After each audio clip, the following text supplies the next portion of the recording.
one thing I try and do is develop consensus, as you know. I work really hard at that. And I think that's really important. I'm really a big fan of let's close the door and let's have a frank conversation and let's get everything out on the table.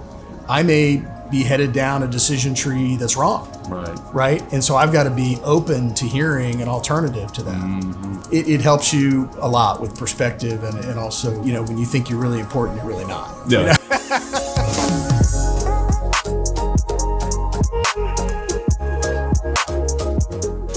Charlie, welcome to In the Box. Glad to have you here today. Look forward to the discussion. Sure. I know you and I have worked together for a couple of years, right? And it feels like old hat now that you kind of came back in. But really today, we're just going to talk about leadership. I want to talk about your background a little bit, but really kind of who you've learned from and those type of things. Yeah, well, pleasure to be here. An honor to be, one thing about being the chairman of the Booster Board is you have been elected by your peers, all of whom are leaders, all of whom have made some great accomplishments. So I have a lot of pride in being the leader of the leaders. Right. And it's a great group of Seminoles, as you know. I came to FSU in the fall of '87. It was a great start on a 14-season run for Bobby Bowden. I had a brief trip home in there, but I came back up in '89, and I finished my undergrad in December '90. Started doing some work around the legislature, but always wanted to go to law school, and started law school in the fall of '91, and then was fortunate to graduate a little early in December, and had 2 weeks before Charlie Ward and Warwick Dunn led us to the Orange Bowl win down against Nebraska. Two-time graduate. I'm a two-time graduate and law school, and won a national championship. I did. Yeah. It was quite a deal. That's awesome.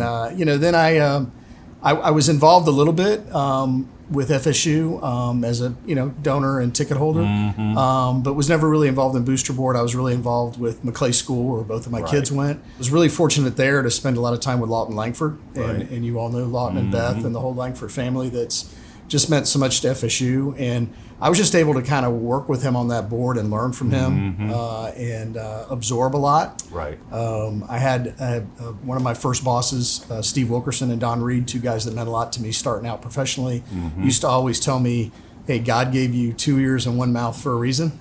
And I've tried to follow that. I can't always do it. I know. But that's some hard advice to follow. It is. Guilty. But I think that's what a leader needs to do, though. A leader needs to be a good listener, because, as you know, a lot of times people want to tell their story, or they want to get something off their chest. Right. And if you're a good listener, most of the time you can work with them and help them find a solution, or take your relationship to another level with them in terms of how you respect and interact with each other. Yeah, I think it's one of the things we talk to our staff all the time about, that every human really wants to belong and to matter.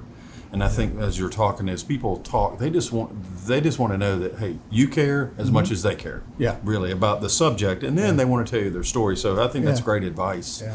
So you've been involved from a leadership standpoint, obviously in business. You have your firm. Right. Talk a little bit about your firm and the formation of your firm. Yeah, so we were 25 years old, Floridian Partners, this past couple weeks ago, actually. Wow. Yeah. Have a great group of men and women that work with us, spread out throughout the state of Florida and even up into Georgia. And, I enjoy interacting with them, mentoring some of them, learning from them. Right. I'm one of those people that doesn't believe you ever know everything. Right. I think you can always learn from people. And, anymore with what's going on in technology and the AI world, I'm on the wrong side of that curve. That's right. And some of the folks that work with me are further along in that curve. Right. And that's where the future is. That's what's happening. Right. So I think it's always important to have people that you work with, that you care about, but you continue to learn from and enjoy being around. And we have a great group. We just got back from Nashville. We had a annual firm retreat up there. A little bit of fun, a little bit of work, a little bit of music. That's what I was going to say. Nashville, something else is going on. That's great. Had a great time. Had some great booster interactions on the front and back end up there with some good friends that are Seminole Boosters that I've gotten to know. So that's great. And that's what's great about serving, is that you develop relationships with people well beyond your shared love and compassion for Florida State. Right. They become family friends. You follow their kids. They follow your kids. You play golf. You may go on trips. It's just an amazing culture that's Florida State, and it's tough to explain to people unless you've experienced it or in it. Right. And when you are and you're in it, it's just amazing. Yeah. And you're just proud of the university that you graduated from. You're proud of the fellow alumni that you've become friends with, and you're just proud of the student athletes that we support. Yeah.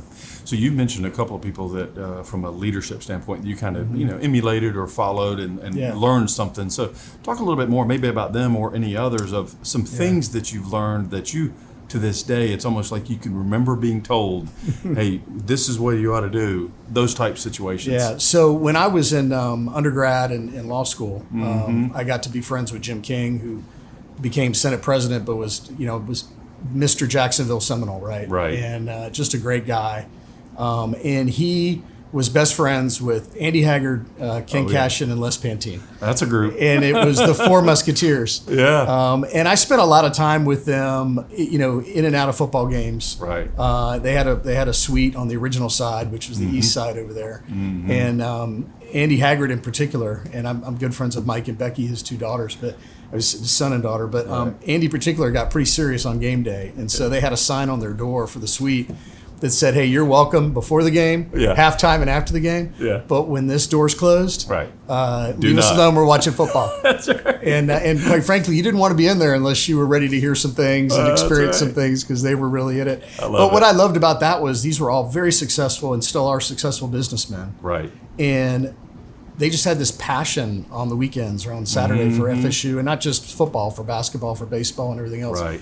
And it was a release for them, but they were giving back, and they were feeding their passion, and they were investing in today's student athletes, like someone invested in previous years to other generations. And so I think you just kind of learn from that and say, at some point you have an obligation to give back of what I call, as time and treasure. Right. Some of us don't have as much treasure, and that's okay. We may have more time. We at Seminole Boosters and within our organization, we value both of those. And our board members obviously put a lot of time in and a lot of treasure. Right. And I think that's kind of what it's about. I think one of the things that's always interesting to me is, like, when I think about people who obviously love Florida State, they may or may not live in Tallahassee. Our market, and we've talked about this, we're different because we're spread out, but we have people everywhere. And that's one of the things, and you just hit on it, being in that suite with those gentlemen that are passionate, that happens every game day, baseball, softball, soccer, football, for us all across the country. People are like, "Hey, I'm watching." Right. And I think we kind of sometimes might underestimate, we talk about the brand, but the size and scale. Yeah. And I just think, I think one of the things for us is, from a leadership standpoint, how do we connect with other people who are successful in business and say, how can we get you involved? How can you come back and be involved? What would you say if someone asked you, "Hey, I'd like to do more"? Yeah. What I'd say is pick what you want to do, because we have a Chinese menu of options for people. I just spoke a lot about gentlemen and football, but I've really enjoyed some of our female student athletes, our coaching staff, which is a blend of men and women that coach our female athletes. But some of our female donors, go watch a softball game with Beth Langford. Right. It's a hoot. That's exactly right. Or a basketball game. She's always there, always involved. And it's just great. And it's fantastic to see that. So my message to people always is, if you want to be an annual fund donor, we'd love to have you, because that's the backbone of what we do at Seminole Boosters. Right. But maybe you want to help build things. Well, then you can get one of these and be in the Bowden Society, right? There's a role for you there. Maybe you just want to support the tennis program. Right. We have great coaches, great student athletes there. They'd love to have your support. They do a lot of fun things for people that are part of their group. All of our sports have a coaches club, and there's a role for you there. And we need people doing all of those things. Right. And it's just been amazing to watch, especially if you go back the last real decade. Our success on both men and women's athletics is across the different sports has been amazing. That's right. And I think we got so many student athletes that I'm so impressed with that realize that this is the end of their competitive career. And so they now want to talk to you. They now want to learn from you. And that they're now thinking about, okay, I'm not going to be part of the 1% that does this professionally. I'm part of the 99%. And now they've got a top 20. They will have a top 20 degree from a publicly ranked university. That's only getting better and better and tougher to get in. Right. And there's real value there, and I think they see that, and I think that's really also very important to what we do. Yeah. I know that there's as we look specifically about Seminole Boosters, there's a lot of commonality between Boosters and the business school, Boosters and the law school. And I know I get in a lot of conversations with people, and honestly, most of the time when I'm talking to Boosters, we talk about sports a little bit, but really what we talk about is what we're talking about today. Hey, what do you do to get better? Right. What kind of vision do you have for your company? So as you look, let's say with Floridian Partners, when you're leading that, do you have some core kind of things that you think about to make sure that y'all stay on task as you're moving forward? It's probably what you just did on your Nashville retreat. Yeah, I think part of it is you've got to be able to have a plan. It doesn't have to necessarily be a formal plan, but you got to have kind of a way you organize things, and that's very difficult when people are geographically spread out and busy. Right. One thing we kind of pride ourselves on is we get involved with our clients year round, so we stay involved in what's happening in their business, so that we can help them adapt to the public policy and the political environment, so that it's less disruptive. Gotcha. To the extent you can make politics less disruptive, right? That's part of our role. Right. And by doing that, you kind of learn and you stay involved in their business, what's going on in parallel businesses. I think you develop a better and a deeper relationship and an appreciation for what they're dealing with, so that when you're trying to work with them on the public policy side, you can be more involved. And some of that is some of that's elbow grease, right? You've got to work. Right. You've got to be staying on top of things. I mean, I spend probably an hour every morning doing nothing but reading. Whether it's the Wall Street Journal or it's statewide newspaper articles or reports or something that someone have sent me. That's how my morning starts, in doing all that and just being being prepared well for the read. day. Yeah, absolutely, and prepared for what's going on out there. Yeah, I think that's where ultimately I had a gentleman in my past. He told me one time, he said he used to sit and he sold hats, T-shirts, and all this stuff. But every day he said he would go and he would read, but he would, before he visited with someone, he would sit out their office, and he said this guy he went to visit was a Chicago Cubs fan. It's all he wanted to talk about. So he didn't look at anything about Chicago Cubs, but that day when he visited him, he would read everything he could, go in and be like, here's what's going on. So I do think the adaptability, and it's not being genuine, it's what that person cares about. And so I think that's relevant. I think you do a great job with that as you're talking to people, because you do hone in on what's important to them, not is what is important to you. Yeah, and I think that's part of being a listener, right? And trying to read what I call read the room. Yeah. What's going on in your audience, what's going on in their lives, what's going on around them, and trying to understand that. Yeah. And I think it's also a sign of respect. Right. That you care enough and that you want. One thing I try and do is develop consensus, as you know. I work really hard at that, and I think that's really important. I'm really a big fan of let's close the door and let's have a frank conversation and let's get everything out on the table. I may be headed down a decision tree that's wrong. Right. And so I've got to be open to hearing an alternative to that. And I think that's really, really something that is tough to learn to do, to genuinely do it that way, right? To really want that, to be honest that you need that. Sometimes that's tough from your own ego to accept that.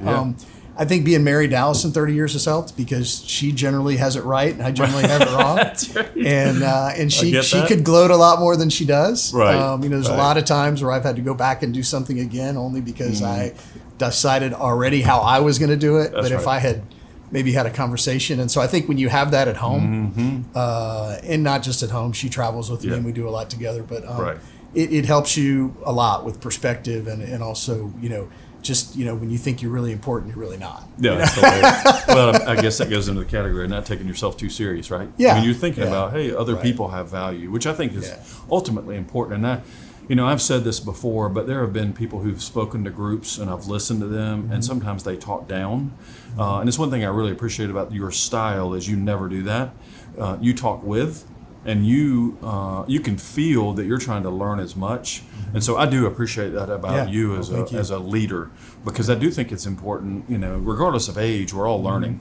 You hit on something a little bit earlier I wanted to ask you about. Obviously with your own firm, you can do what you want.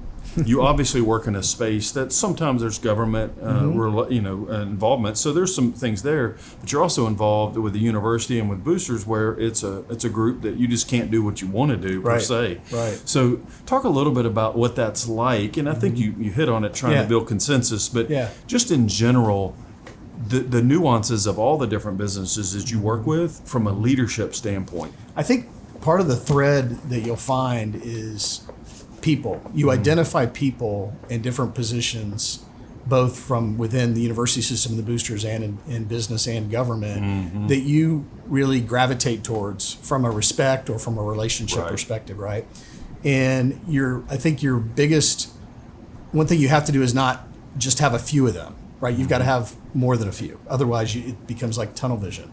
And so, for example, I knew Peter Collins when he first got out of Florida State and had his first job, because it was in state government. It was in the Capitol. And I knew him all the way back then. And we reconnected as we both became leaders here at the university, right? Right. And have a ton of respect for Peter and his perspective, but also appreciate that he respects mine. Right. And that we can have very honest conversations, which, we don't necessarily put out on War Chant or any other place. Right.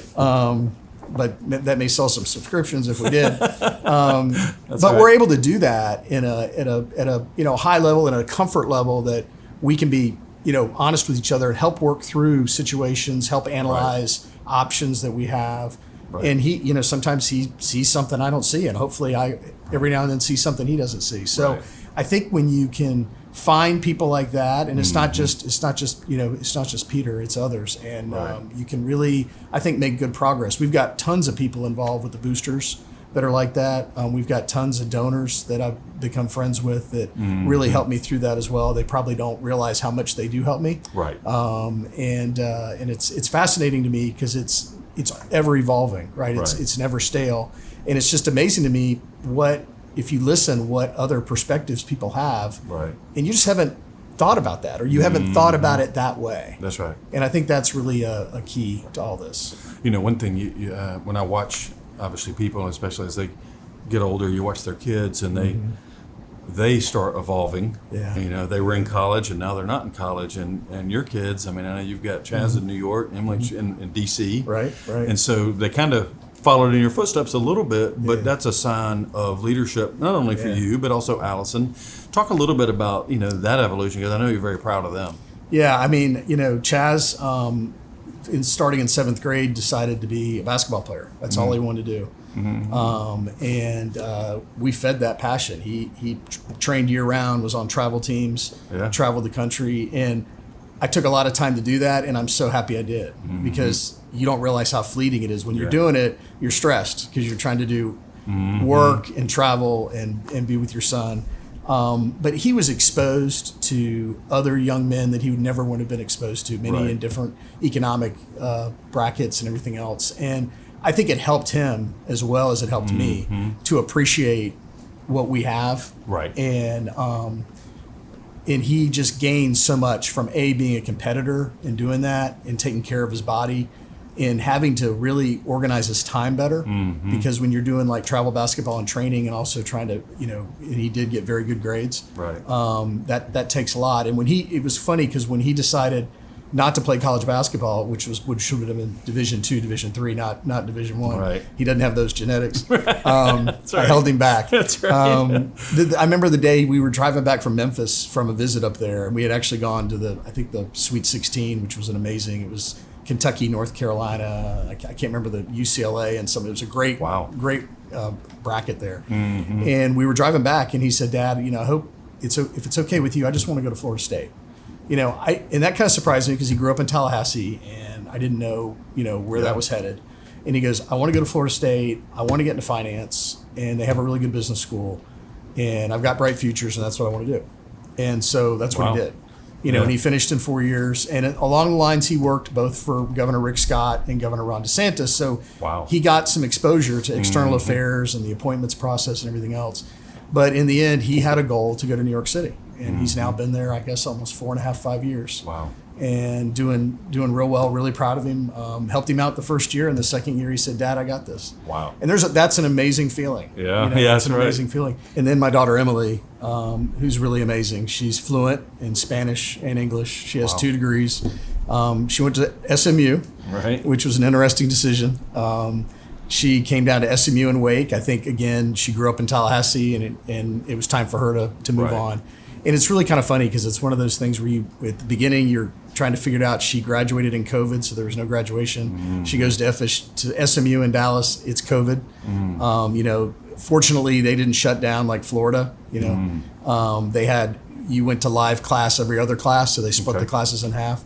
But she needed to be away from home, and just to watch her develop, both academically, personally, and in her sorority, it just all worked out great. And then when she finished, we had an argument about law school, and she took the LSAT and she did great, but she was like, Dad, I don't want to be in school anymore. I'm ready to go do something else. And she really has a passion for foreign policy, public policy, and she had done an internship with Senator Rick Scott, and Rick and Ann are good friends of ours. And he's a dad. He's a girl dad. He's got all girls, and he's really an amazing person and U.S. Senator. Yeah. And so she's been up there now 8 months and has had a couple promotions and really loves it. And, that's awesome. And again, it's really neat to watch your kids, not necessarily, and she's kind of in the same, business that Alice and I are in, but it's really fascinating to watch them find their passion on their own, which has its finance. And with Emily, it's public policy, so it's great. Yeah.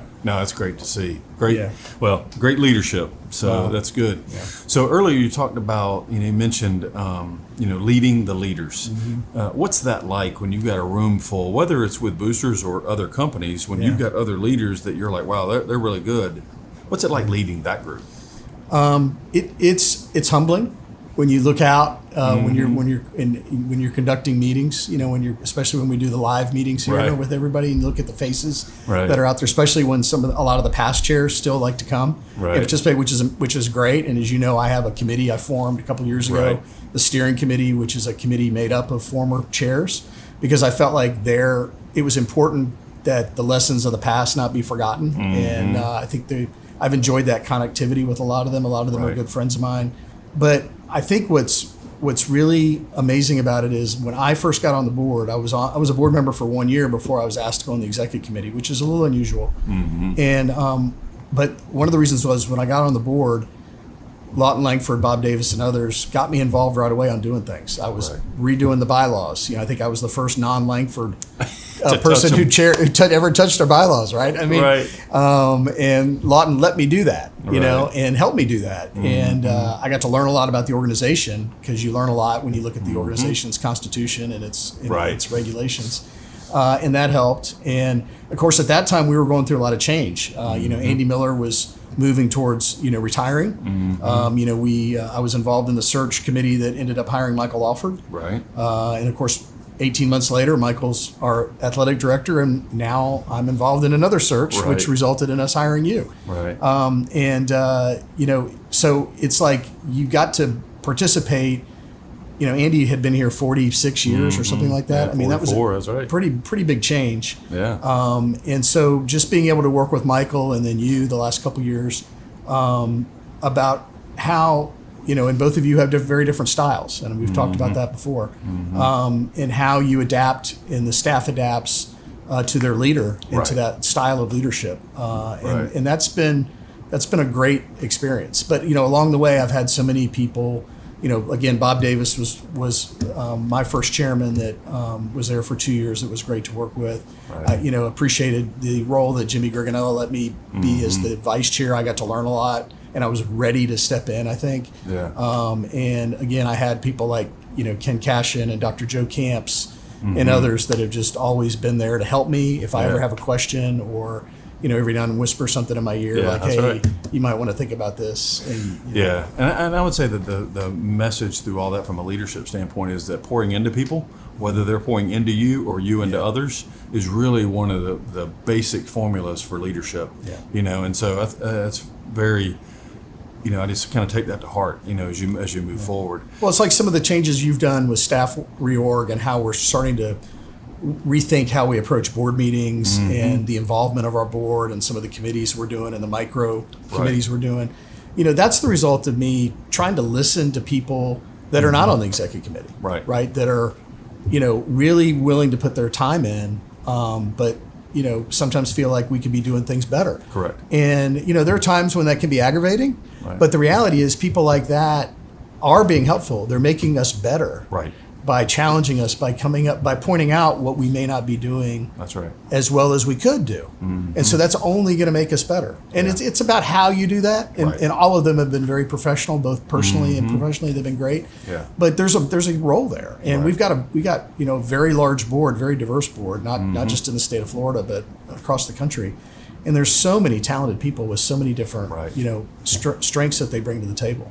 Yeah, and I think it goes back to, again, when you think about when you have people involved, maximizing their passion, listening, and then also putting into action what they want to do, so they're not just stalled. Right. You know, because stalling is the worst part. Yeah. And I think that's what people voice back is, I don't want to be stalled. Yeah, and I think they want, I think everyone wants to kind of feel a tangible return on what they're doing, right? And that's why I think our coaches clubs are so successful. Right. Is because it lets people participate with that particular sport. Right. And they feel more involved because they get to know the coaching staff, they get to know some of the players. Right. And, that just, helps keep their passion going. And then we've been, I think, very successful with those people of saying, hey, we really appreciate you doing Coaches Club. We really need you to be a Golden Chief. Or we really need you to be a Platinum Chief. And then, or we really need some help with Bowden Society. I think moving to the Bowden Society and moving away from, now we got to pass the hat for this, and now we got to pass the hat for that. Instead, we're just always fundraising for facilities and having that pipeline that you envisioned, so that we are ready for the next project. That the athletic department says, hey, this is our next need. Right. How do we attack it? And then we have a plan to attack it because we've got a fundraising apparatus in place. Yeah, it makes sense. So has there been one thing you think back in your life, you're like, man, that was tough. I don't know how I was going to get through it or around it or over it. Ultimately, got to go through it. Yeah. Is there one that sticks out for you that you're like, man, and what kind of happened? Yeah. So I think the one that I'm really glad worked out, it's more personal than it is business, but I was trying to do everything, right? I was working full time. I was going to law school. Allison had taken a job in Atlanta, Georgia, and we just had a period of time where we had to call a timeout, and I was miserable. And for that period of time, thank God it wasn't too long. Right. And we both, several months later, were like, hey, let's figure this out. Right. And we did. Yeah. And that's awesome. That when I look back, when you say a challenge at a time where I was like, wow, where am I going? What am I going to do? This is kind of my partner. This is my wingman, so to speak, right? Right. And I had to unfortunately learn it the hard way. Right. Because I'm thick in the head. But when I think about the reaction or what happened after that, the chain reaction, and the two wonderful kids we have and the life we have and the family and everything we do together, that's awesome. It's nothing else is really close to that. I mean, I've had some other challenges along the way, but that was a big one. Yeah. So as we wrap up, is there anything that you're like from a leadership that you've heard that you're like advice to younger people today? What would you tell someone that's like, hey, I want to be a leader? Are they born? Are they learned? What advice do you have for people? Yeah, I think that you become a good leader by evolving, right? So I think one of the keys to that is, are you passionate about what you want to be involved in? Because if you're not, find what you're passionate in.